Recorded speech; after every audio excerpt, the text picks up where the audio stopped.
Okay, it is great to be here this afternoon. I would love for this panel to introduce themselves and tell us about one alliance you've built or are building that you think is really critical to your success right now. Want to start, Dan? Sure. I'm Dan Simons. I'm one of the owners of Farmers Restaurant Group, which is founding farmers, farmers and distillers, farmers, fishers, bakers, and our distillery, where we're making our own booze, which is Founding Spirits. It's like kids, so I have to count them and make sure I get them. The key alliance for us is the partnership we have with the North Dakota Farmers Union, and then along with that, other independent American family farmers, and that alliance is at the root of what our company is and why it exists. So that's how we started the business. It's not just about the business model, it's inherent to the business model, and it gives farmers a greater share of the food dollar, and then that becomes the lens through, that partnership is what becomes the lens through which how we make all of our business decisions in the restaurants. Amber? Great, I'm Amber Lambke from Maine Grains up in central Maine, and I think I am perhaps most known for some of my grassroots work to start conversations in Maine between alliances of farmers, millers, bakers, wood-fired oven builders to jumpstart conversations about reviving regional grain economies. So it comes as a surprise to some people to hear that Maine and the Northeast used to be a very big grain-producing region, and about 10 years ago, the statistic that landed in my lap was that in this country, still less than 0.1% of the grain being grown in this country was organic, and grains were largely left out of discussions of organic farming and consumption of local food within a region. So a grassroots group of us in my hometown decided to start a conference called the Kneading Conference, K-N-E-A-D, to begin these conversations. And out of that, we discovered that infrastructure was a real missing piece in the Northeast. So with a business partner, I started a grist mill in a repurposed old county Victorian jailhouse that gives us the 4 stories that are advantageous in milling. And we are continuing to develop alliances as an organic mill, but we are developing alliances with some of the conventional farmers in our state to try to expand production of organic grains in Maine, and so far it's working. Great. I'm Bennett. I'm the Chief of Produce at Beefsteak and Jose Andres Think Food Group, and I'm responsible for our produce sourcing and other procurement projects. Before joining Think Food Group, I was a farmer in New Jersey. I started a CSA and then kind of went over into growing specialty crops for restaurants, which led naturally to this role. And I feel like the key alliance for me right now is with Tuscarora Organic Growers, which is a cooperative in Western Pennsylvania. And we've worked with them for a long time, sort of on and off, seasonally, when products are available. And I think it's just an imperative for me to increase market share for those local growers in any way we can. And a big part of that is more bulk buying and making those specific items, whether it be a golden beet at Beefsteak or a Granny Smith apple at Haleo, making that something that's consistently a core part of the menu. So that's a work in progress, but it's something that I'm pretty proud of. I'm Jessie Bovay. I'm the Director of Business Development at Mercaris. And Mercaris does 2 main things. We provide data for non-GMO, organic, and otherwise identity-preserved grains. And we also have an online marketplace for those things to be traded. So we're adding transparency to a market that's pretty opaque right now, but slowly we're breaking through. As you mentioned earlier, organic grains have never really been part of the conversation, and we're trying to make it easier for farmers and also customers to understand what the price of those grains should be. So a key alliance for us is really the backbone of what we do, and that's collecting data across the United States and Canada. We work with over 60 first handlers, and they let us know what price they're paying for their IP grains, and then we take that data, we keep it very anonymous, and we turn it into the data products that show people how much those grains should be worth and where they're being grown and other really key points to building the sustainable agriculture economy in the U.S. I'm Logan Peterman. I manage agricultural research and analytics for Organic Valley.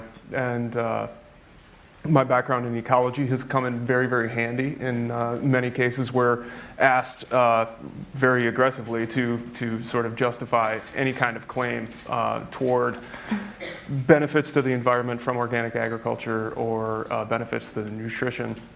And that's where I come in, a lot of times working with academics, working with independent research institutes, and probably most importantly, working with farmers, member farmers, to find out where the cutting edge is and start to describe some of what they're experiencing out in the field in many cases, and justifying it through that peer-reviewed process. So one of the alliances that I'm most proud of right now, actually today, I'm a co-author on a paper that's been peer-reviewed and published by the Journal of Food Science and Nutrition. And it is describing the superior nutrition in our grass milk product. About 147% more omega-3 fatty acids than your conventional milk.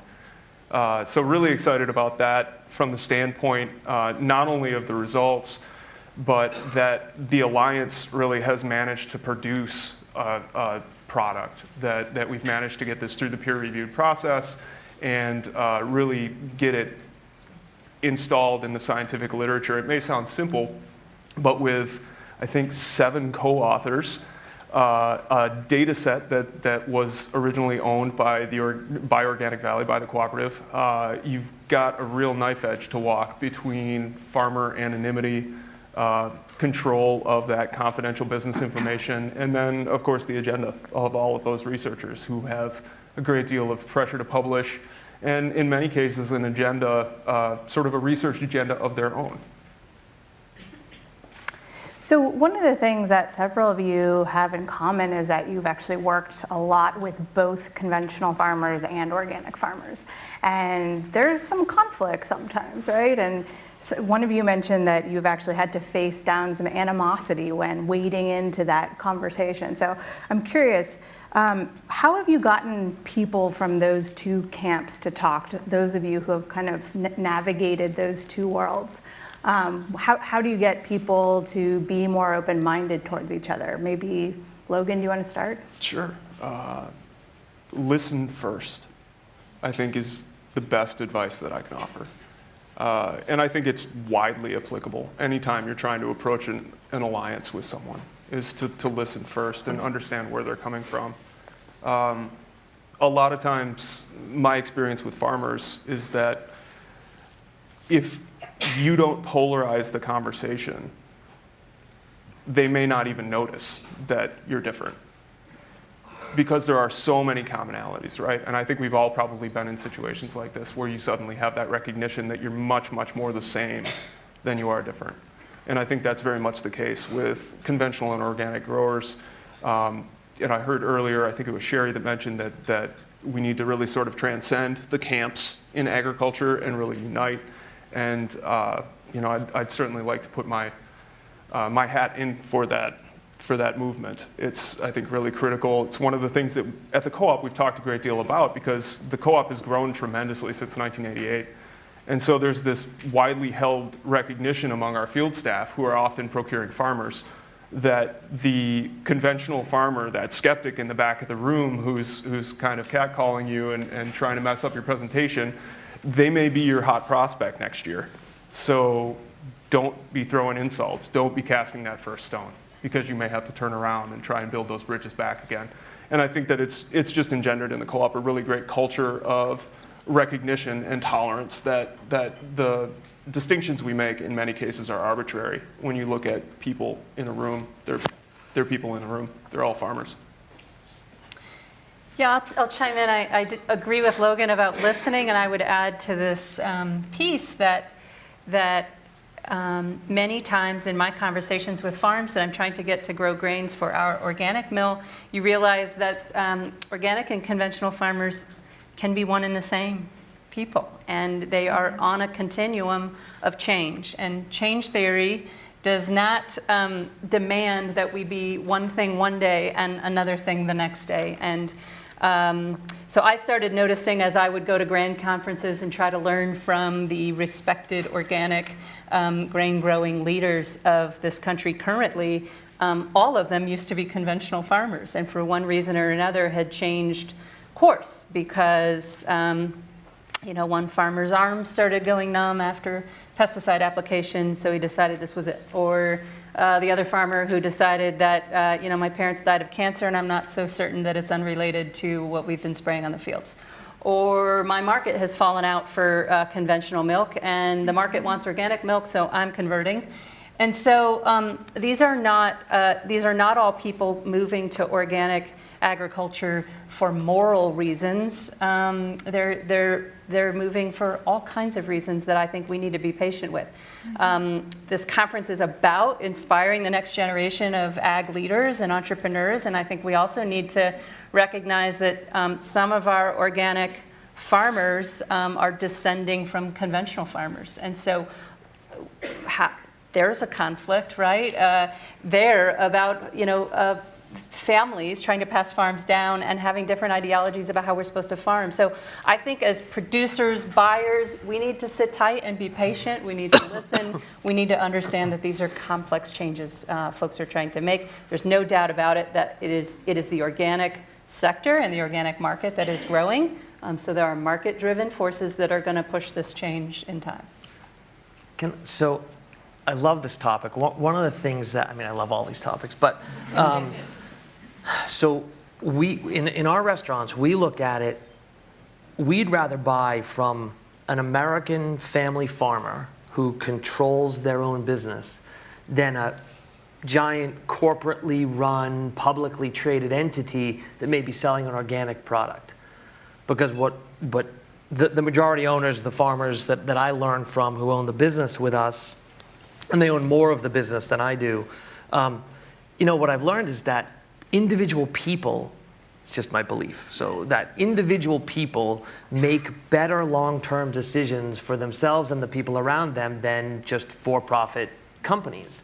So I may see an organic label, but what I hope and the message we're trying to spread is but still ask who made it and ask where it was made, right? Mm-hmm. So organic broccoli made by a corporation in China, I'd rather just buy broccoli from a farmer on the belief that if the right place to go is less of this chemical or different practices, that independent people make the best long-term decisions. So it's just one more lens to look at it with. Jessie, I know you have some thoughts too. Yeah, so Mercaris really strives to add color and numbers behind everything that everybody's been saying. If you're a farmer and you're a conventional farmer right now, you might be hearing that, say, organic corn is getting a premium, or you're seeing the massive amount of imports that we're having coming in from Europe and South America and India. And you might, you see all these market signals, but you're not seeing an actual price. So Mercaris saw a need to step in and show farmers, you should be paid $6 or $8 in your region for organic corn. Does that make sense to you as a producer to go through the 3-year transition period, which is an expensive period for farmers because they're transitioning their conventional way of doing things to an organic way of doing things, and they're not necessarily getting a premium for that. So for farmers, is it worth it to make that transition? And then on the other side, for people like Maine Grains, is it worth it to become an organic miller or an organic producer of something else, because you also have to put in a lot of infrastructure changes and you have to keep up with very strict standards. So it's just putting economics behind that and showing people that one thing isn't necessarily better than the other. There's different things that are right for every person, for every business, for every model, but adding actual numbers and actual economic facts to those decisions is something that is very important and is helpful, I think, across the entire supply chain. A lot of you have experience in the international grain market, and Bennett, of course, you're in the business of grain bowls. And I'm curious, where do you see some really productive, useful alliances emerging that are kind of moving the international grain market in the right direction? Well, I mean, I think for us at this point in our restaurants, we're buying a lot of quinoa, and I think maybe people in the audience could speak to how much quinoa they're consuming relative to other grains. But I think that's an opportunity for farmers, and it's also a concern. I think sometimes when these markets grow unchecked or grow without considering the sustainability of those production methods, that there can be some unintended consequences. So I think for me, I'm interested in a diversity of grains, and especially grains that are produced regionally. So Maine Grains are a great option for restaurants in the Northeast, and I think in the Mid-Atlantic, there's other great similar producers that we'll be able to partner with to source things like wheat berries or farro, other whole grains that are produced locally, are sort of native to the North American continent now. I wouldn't say that they are necessarily our grains, but have become our grains, and I think that's important. So I think that there's a real complexity to how those grains can sort of make their way to your plate, and there's still a lot of room for that imported international product. The thing that comes to mind for me is those sort of small producers. How do we create opportunities for those growers, whether it be through fair trade systems or cooperatives, so that they have access to markets and they also have market information? Because I think a lot of producers in the rest of the world lack that information and aren't able to make informed decisions about what kind of production techniques they want to use. And I think that brings us to the organic and conventional conversation, because a farmer may be inclined to become organic, or they may be able to use organic practices without becoming certified, and I think that's an opportunity as well. I'll chime in terms of some of these beneficial relationships. I often find myself telling the story of how a mill in a region now actually forms an ecosystem around it that I think is important beyond just deciding you're going to grow a cash crop that is viable for a farm. So I'll go back to OV and just say that over 10 years ago, some of the earliest conversations in Maine around reviving grain production had to do with the growth in the organic dairy industry in Maine, and the fact that one of the dairy farm inputs necessary is organic straw for your bedding, because if the cow eats it, it might end up in the milk. And so because that was becoming an expensive import product for Maine, our extension agents got to work teaching dairy farmers how to grow forage crops and grasses again to have straw. So we forget that in a time before chemical agriculture, we were growing grains as a natural weed suppressant. They are part of a responsible crop rotation that feeds soil. So grain is a heavy nitrogen feeder. It really needs to rotate with nitrogen fixing crops like legumes. It works into a farm ecosystem. Whether you decide to sell a food grade crop off of it, a feed grade crop off of it, whether you decide to use the straw. So it's important on the farm, and that's one of the reasons we focused on this. But as we grow our ecosystem around the mill, there's really, I think of it in terms of a cluster. So I buy grains so that I can serve artisan bakers that want to use stone-milled, flavorful, fresh grains. We clean those grains. We take the husk off of some of them, like oats and spelt. So then we have a feed-grade byproduct that I can sell to local livestock producers. I also have a carbon-rich husk product that we're taking off of oats and spelt, and we can move that on to folks as mulch or animal bedding, or in some cases, we have mushroom producers in Maine that are using those hulls as a medium for growing mushrooms. But if you can imagine all the ways that this cluster continues to round out, what we're seeing in Maine now is 2 new malt houses that are taking some of those grains being grown in Maine, malting them for our exploding craft beer industry. We have a place in selling some of those grains to the craft beer industry as well. And then the fast casual segment that is represented by both folks on my left and right is a new segment where restaurants are looking for rice alternatives or more local alternatives more local alternatives for grains. So we're seeing burrito companies put oat groats in their burritos instead of rice. We're seeing folks interested in pearled farro, pearled barley, things like that that can be grown regionally. So, If I could jump off of Amber's point about Maine, I think it also illustrates a really good lesson that I think the culture at the cooperative has learned over time, and that is that alliances don't just happen, right? These are based on really deep relationships in many cases. And sure, you may, if you have a very targeted agenda, you may be bringing people in to complement the technical abilities of an alliance, or to bring funding or some different aspect.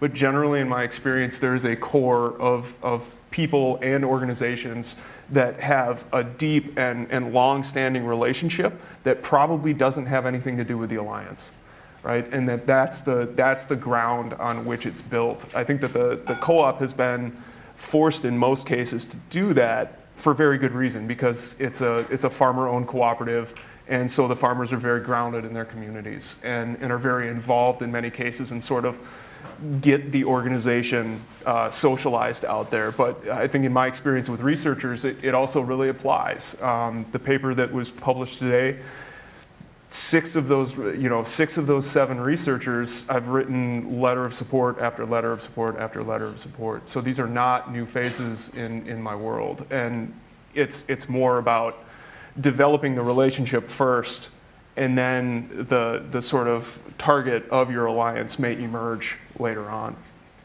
And 50% of your co-op members are diaspora, Mennonite, Amish, Anabaptist, right? That's right. So what are some of the lessons from working with those communities, and that maybe are relevant for other parts of the country? Well, it's a great question, and it definitely has come to my mind a number of times today, because when we talk about beginning farmers, I think we all probably come with a certain picture in our head of what a beginning farmer looks like.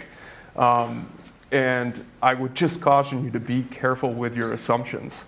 Actually, in preparation for today's talks, I looked up some stats on our beginning farmers in the cooperative, and I found that of all of the folks under 35 in the co-op, nearly 50% of them are using draft horses.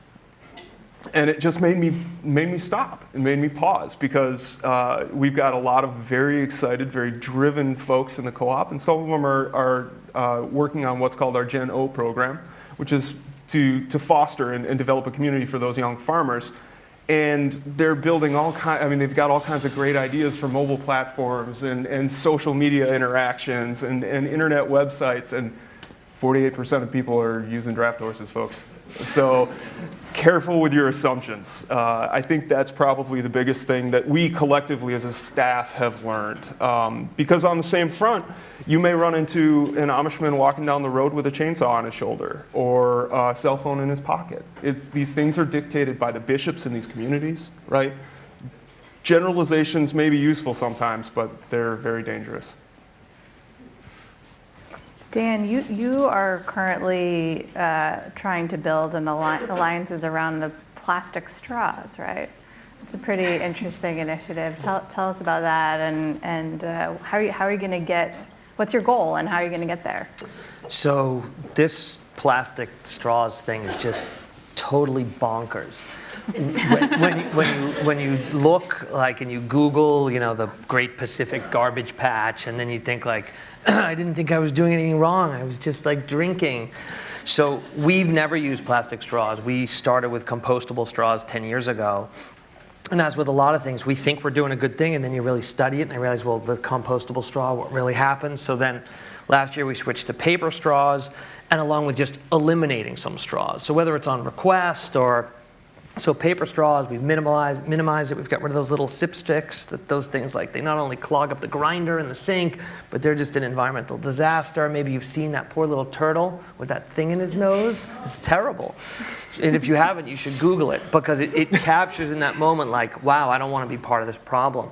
So we're trying to build an alliance, and I would love any help with this, where we need NGOs and politicians and activists we're in a unique spot because we're a for-profit business advocating, I want regulation. I would love a law, help us get some laws passed to ban plastic straws, not only in DC, Maryland, Virginia, but everywhere. And our goal is to build these alliances and then have kind of a white paper and a case study that anybody could run this playbook of how to put this alliance together. And I think I want, with our group, to try to move the needle, not just on what we do inside our four walls, but to really create a movement. And I think that straws are a topic that everybody, I love this hashtag, stop sucking.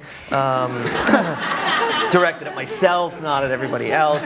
But for anyone who's interested in kind of joining that movement with us, that's a big push. And to connect it back to farming, once you realize that there are farmers who may use fish-based fertilizer, right, fish fertilizer, and they think they're getting a fish meal or fish product, except the fish eat the plastic, so you're getting plastic pollution put on your land, and you're a farmer, but you're a human, and you're actually eating fish for dinner, so you're eating plastic pollution, you're putting it on your land. Where do you think it goes? Into the roots of the product? Yikes. But I'm excited because I think we can make a real difference.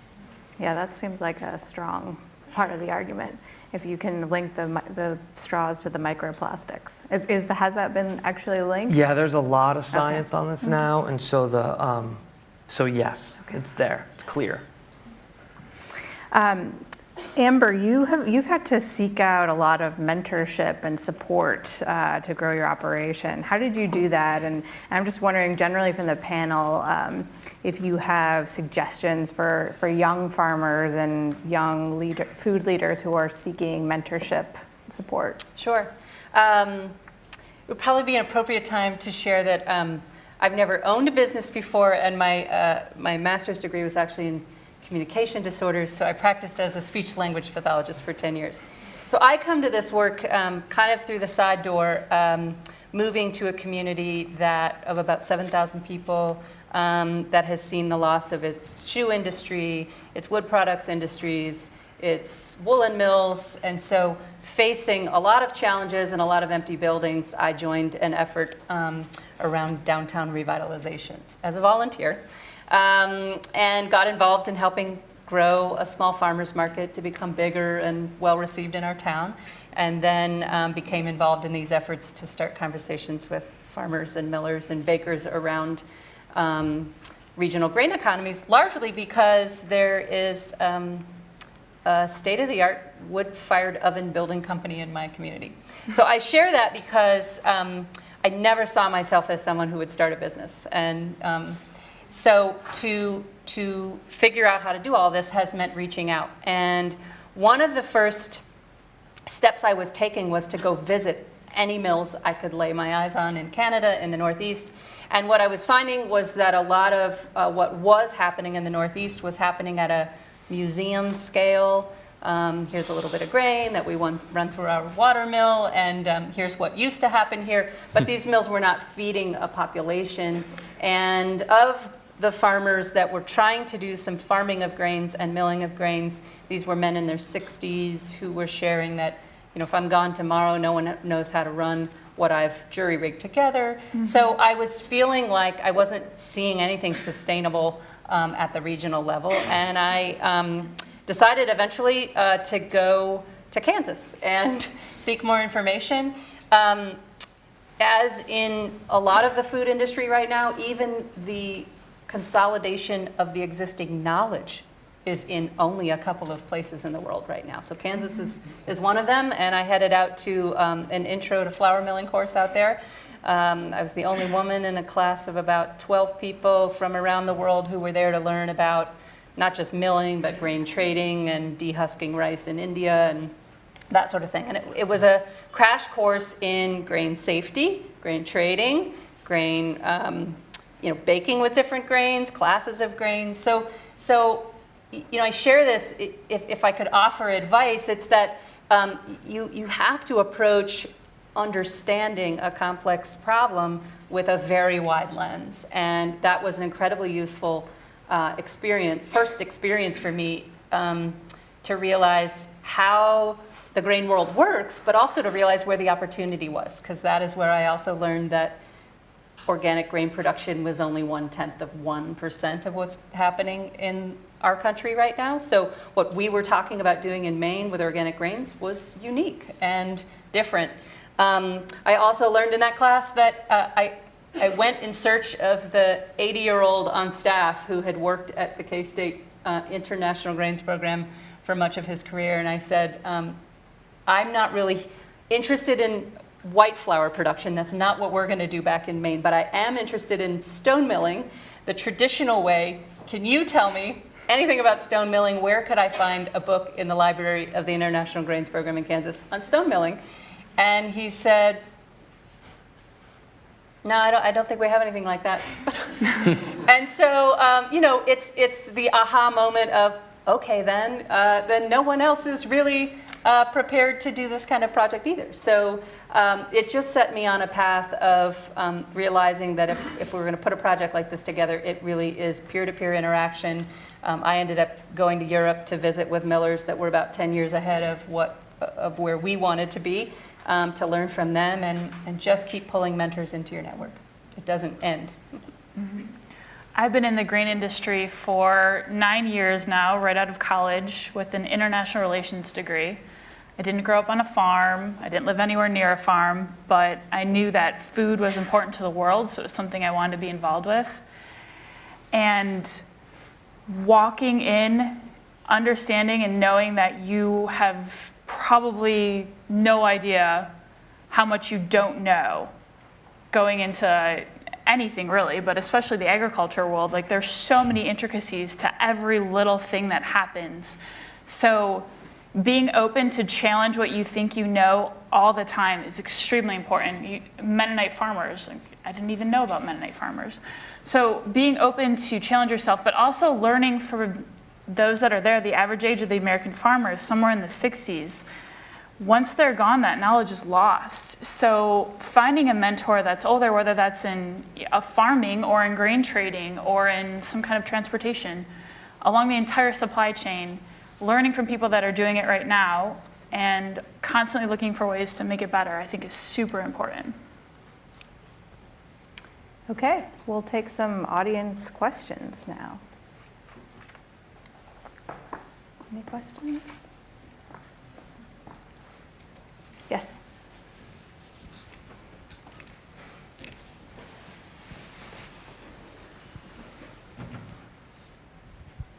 Hi, my name is Faye Duan. I'm a Leland International Hunger Fellow with Oxfam. And so there's been really great conversation today about supporting farmers and getting them the access to markets and resources and profitability. And I'm wondering about what your input is in the role of the big agriculture in all of this. Is there, someone in one of the earlier panels mentioned that they get 80% of subsidies, and they're big players in this agriculture world. So is there an opportunity? Are they a barrier or are they a potential solution? Is there an opportunity for an alliance so that they can help?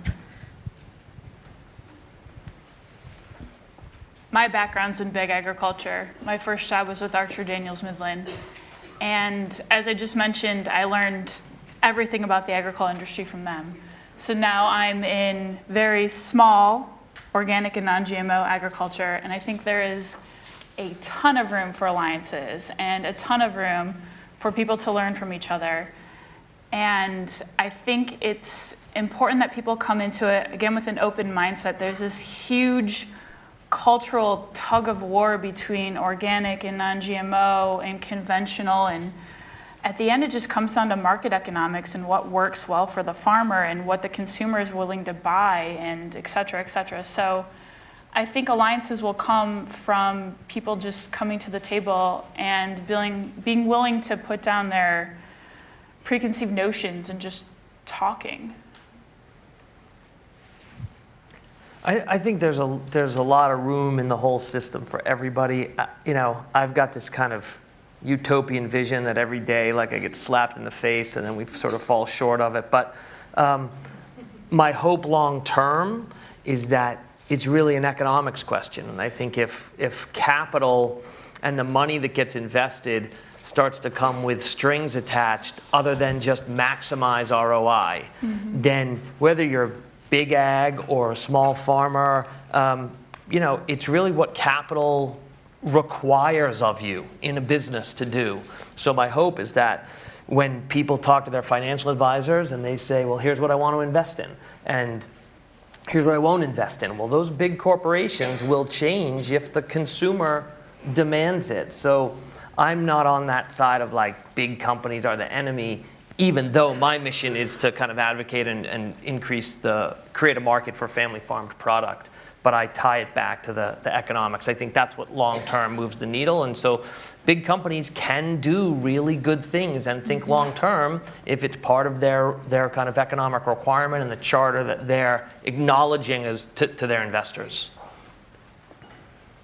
I would offer a similar commentary. I think that recently at the cooperative, we've kind of gotten a crash course in this because the co-op started in 1988 and it was 7 farmers. And for a lot of its history, nearly 30 years now, it was David. It was David fighting Goliath against the conventional big ag folks. And 2 years ago, we broke $1 billion in gross sales. And I think there was just a collective recognition within the co-op that we're becoming big ag, right? What do you do with that when you've identified yourself as being David? So there's that element, and I think I would offer that from the standpoint that I think there are a lot of both for-profit entities and also non-profit entities that are rapidly growing out of the organic and good food movement, and I think there's going to be more, groups like us recognizing that they're kind of becoming a big player. Secondarily, though, I would say that Big Ag is deeply interested in all of these markets, and we've tried to stay open to that, and we've developed some really good alliances through that. I think General Mills, after they procured Annie's a couple of years ago, became intensely interested in sourcing Organic Valley milk for the mac and cheese.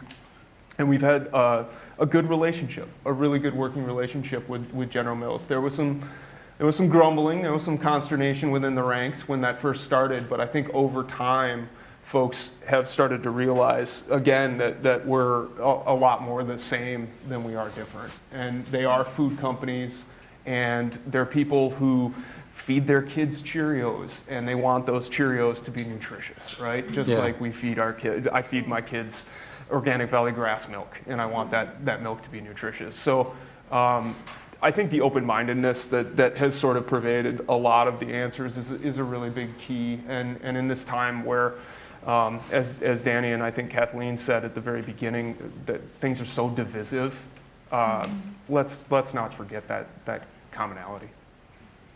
I just want to add real quick that I don't disagree. I feel like there are efficiencies to learn from large companies.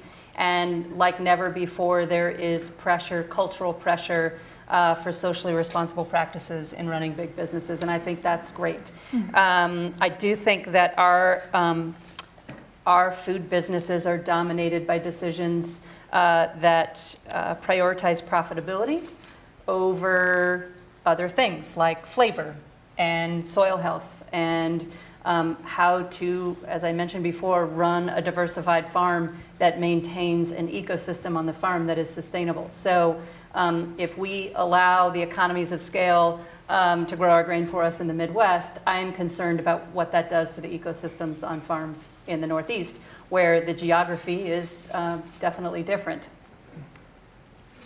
There was a question over here. Yeah.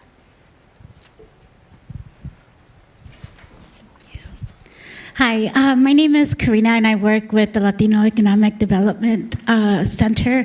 We provide small business technical assistance to low to moderate income minority entrepreneurs in the DC area. And specifically, as of late, I've been helping or assisting a lot of our minority food entrepreneurs and also urban farmers. And time again, and this is not something new, I've come across with entrepreneurs who face discrimination or just different treatment because they are a farmer of color. And I know there's been like the book, Natasha's book on the color of food. So what advice would you give to farmers of color and minority food entrepreneurs trying to get into this market, and not only because of necessity and of economic mobility, but also who have, for example, heritage pepper seeds that were passed on from their ancestors who were enslaved, and or the urban mushroom farmer who, when she sells her product at a farmer's market, is constantly asked if her boss is here so they could talk to him. So I kind of want to say, I feel as if I'm here representing them and asking for any advice or words of wisdom or encouragement that you may have for them so they could partake in this whole food system. I think I'll take that. I was a young farmer when I started my farm in 2011. I wasn't from a farming background, but I'm by no means a minority as a white male.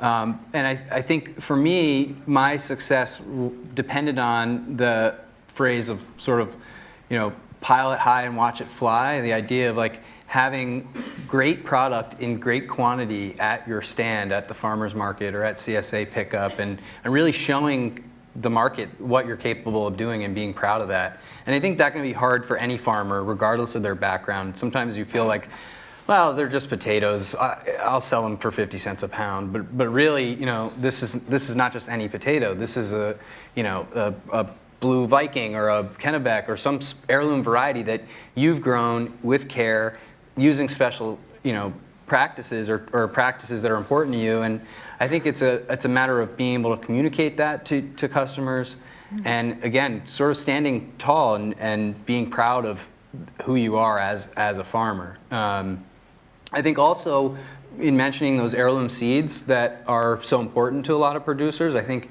that we're going to see heirlooms and heritage breeds become the norm.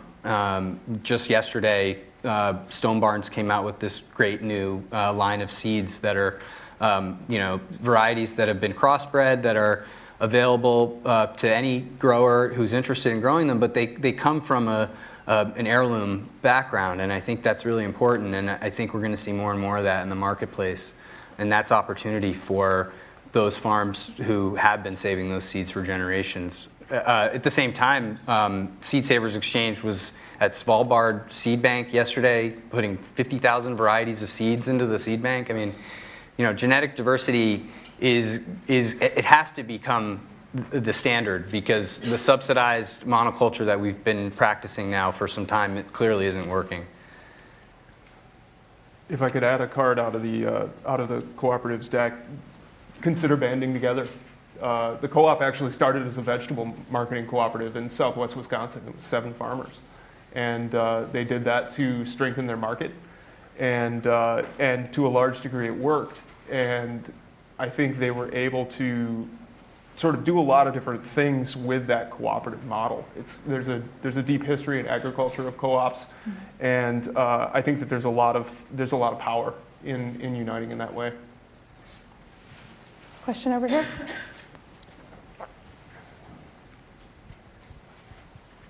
This will be the last question.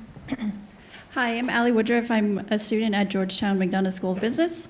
And one of the things I've heard is some challenges throughout the day of either in infrastructure or specifically with straws. So I was wondering if you could provide some more examples, either specific, small ones or large ones.